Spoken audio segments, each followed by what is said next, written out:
நான் என்ன சொன்னா இந்த பார் வந்து வைக்கும் போதே நான் முதல்ல இருந்து வைக்கும் போதே வேணாம்னு சொன்னேன். இல்லை நான் முதல்ல இருந்தே வைக்க வேணாம்னு சொல்லிட்டேன். பக்கத்தில் வந்து ஒரு பெருமா கோயில் இருக்குது, ஏற்ற மாதிரி ஒரு ஹாஸ்பிட்டல் இருக்குது.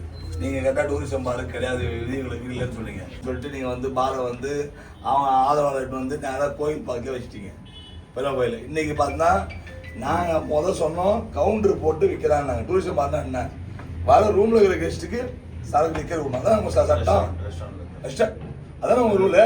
அப்புறம் எப்படி கவுண்டர் போட்டு விற்கிறாங்க? இப்போ பாரு, இப்போ வீடியோ பாரு, கொல்லம் இந்த வீடியோ பாரு, கொல்லம் இந்த வீடியோ எடுத்து பாரு, வீடியோ எடுத்து சார் சாரா கடை சார் மார்க்கெட் இல்ல நீங்க கவுண்டர் அது இதுதான். ஏன்னா கொலை விடுது சார். இல்ல சார் எங்களுக்கு இது வந்து உத்தரவு கொடுப்பீங்களா? கொடுங்க சொல்லுங்க. நீங்க வந்து மூடுறாங்கல்ல, நாங்க வெளியே போவோம். இதெல்லாம்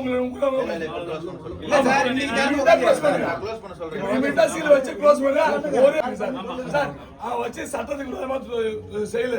நீங்க எல்லாம் சீஸ் பண்ணி ஒரு லிக்கர் பாட்டில் உள்ள இருக்கக்கூடாது. நாங்க இதே கும்பல் உள்ள போடுவோம்.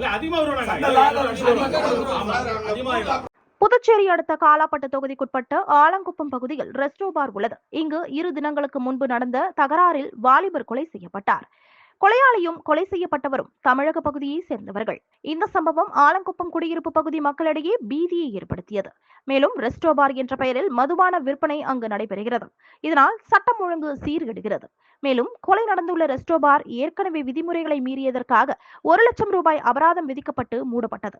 இந்நிலையில் மீண்டும் திறக்கப்பட்டு பொதுமக்களுக்கு இடையூறாக உள்ள ரெஸ்டோ பார் உடனடியாக அகற்றப்பட வேண்டும் என சட்டமன்ற உறுப்பினர் கல்யாணசுந்தரம் கலால்துறை ஆணையருடன் வாக்குவாதத்தில் ஈடுபட்டார்.